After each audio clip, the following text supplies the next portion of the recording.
यह बात तो आपने कहीं ना कहीं सुनी ही होगी कि जैसी करनी वैसी भरनी। हर व्यक्ति को अपने अच्छे और बुरे कामों का परिणाम भुगतना होगा। नेक कामों से अच्छे फल मिलते हैं और बुरे कामों से बुरे फल मिलते हैं। हमें अच्छे और बुरे दोनों कामों का परिणाम भोगना होगा।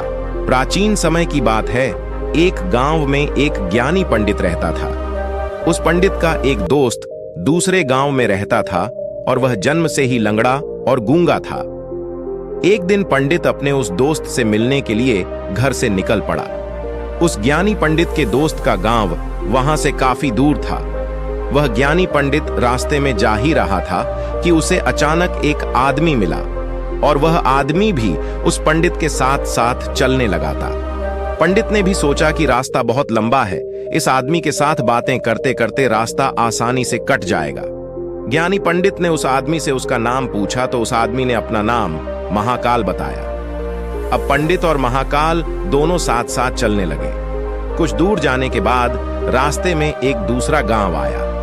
तब महाकाल ने उस पंडित से कहा कि आप आगे चलो, मुझे इस गांव में एक एक आदमी से थोड़ा सा काम है, मैं काम खत्म करके अभी आता हूं।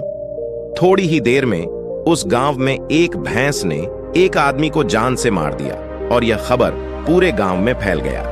कुछ ही देर में महाकाल पंडित के पास वापस आ गया और वह दोनों साथ साथ आगे बढ़ने लगे। कुछ देर चलने के बाद रास्ते में गांव आ जाता है और वह पंडित से कहता है, आप आगे चलिए, मुझे गांव जाकर एक मित्र से मिलना है।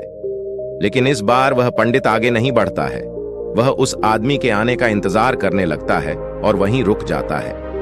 कुछ देर बाद पता चलता है कि उस गांव में एक आदमी को सांप काट लेने से उस आदमी की मृत्यु हो जाती है। उसकी मृत्यु की यह बात पूरा गांव में फैल जाता है। अब वह पंडित डर जाता है और सोचने लगता है कि वह आदमी जहां जाता है वहां कोई ना कोई अवश्य अशुभ घटना होती है और किसी व्यक्ति की मृत्यु हो जाती है। तभी वह आदमी उसके पास आता है और कहता है, चलो। दोनों साथ साथ आगे बढ़ने लगे। थोड़ी दूर जाने पर रास्ते में एक और गांव आया तो महाकाल ने उस पंडित से बोला कि मुझे इस गांव में थोड़ा सा काम है, आप आगे चलो, मैं काम खत्म करके आता हूं। उस आदमी के जाने के कुछ ही समय के पश्चात उस गांव में भयंकर आग लग गई। वह पंडित अब सोचने लगा कि यह आदमी जहां जहां जाता है वहां पर कोई ना कोई बूढ़ी घटना जरूर घटती है। अतः उस पंडित ने महाकाल से पूछ ही लिया कि भाई तुम कौन हो? तुम जहां भी जाते हो वहां कोई ना कोई बुरी घटना जरूर घटती है। पंडित की यह बात सुनकर महाकाल बोला कि मैं यमदूत हूं और मनुष्यों के प्राण हरण करना मेरा काम है। उसके बाद पंडित ने महाकाल से पूछा कि यदि तुम यमदूत हो तो यह बताओ कि अगली मृत्यु किसकी होने वाली है। तब महाकाल ने कहा कि अगली मृत्यु तुम्हारे उस मित्र की होने वाली है जिससे तुम मिलने के लिए जा रहे हो।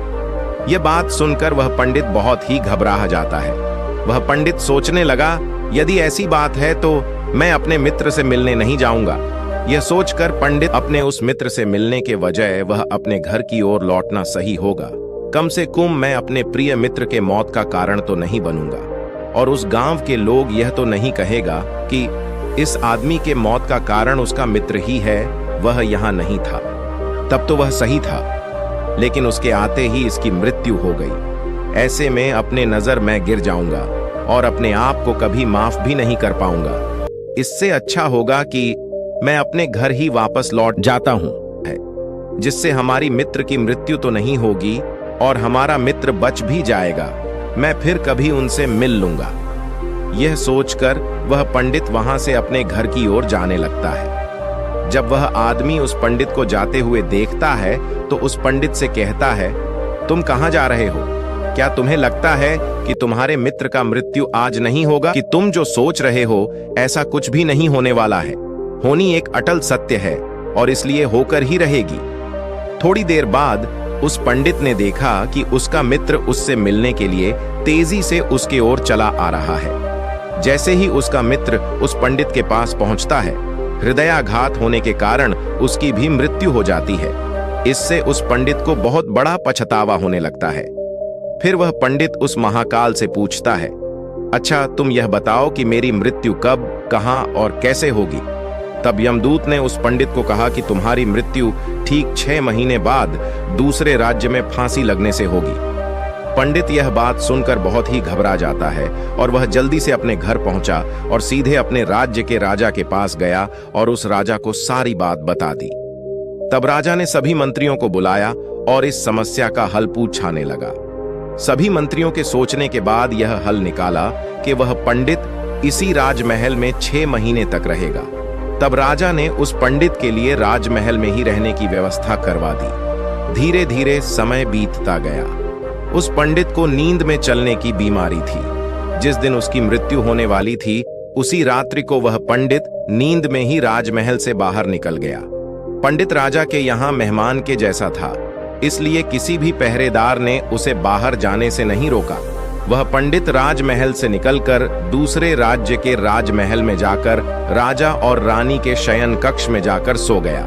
सुबह में जब राजा की नींद खुली तो उस पंडित को अपने शयन कक्ष में देखकर बहुत क्रोधित हुआ और गुस्से में उस पंडित को फांसी की सजा सुना दी।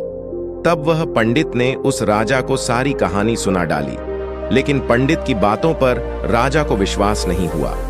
उसकी बातों की सच्चाई जानने के लिए राजा ने अपना एक गुप्तचर अपने पड़ोसी राजा के पास भेज दिया। गुप्तचर ने वापस आकर पंडित की सच्चाई दी। यह सुनकर उस राजा को अपने अंदर बहुत पछतावा हुआ, लेकिन उस राज्य का एक नियम था कि एक बार राजा जो सजा सुना देता तो कभी उसको बदला नहीं जा सकता।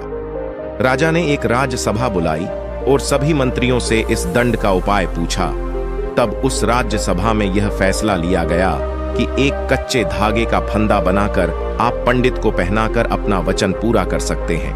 कच्चे धागे का फंदा होने के कारण इस पंडित की मृत्यु भी नहीं होगी और आपका वचन भी नहीं टूटेगा। तब कच्चे धागे से फांसी का फंदा बनाया गया और उसके अगले दिन पंडित के गले में डालकर फंदे को खींच दिया। सभी ने यह सोचा था कि पंडित को कुछ नहीं होगा। फांसी देते समय धागा तो टूट गया, लेकिन उस कच्चे धागे की वजह से उस पंडित के गले की नस कट जाती है और जिसकी वजह से उसका खून तेजी से निकलने लगा। ज्यादा खून बह जाने की वजह से उस पंडित की मृत्यु हो गई। उस पंडित की इस तरह से मृत्यु हो जाना, यह देखकर वहां के राजा और आदमी सब अचंभित हो गया, क्योंकि राजा इस पंडित की मृत्यु हो जाएगा इस तरह से सोचा ही नहीं था।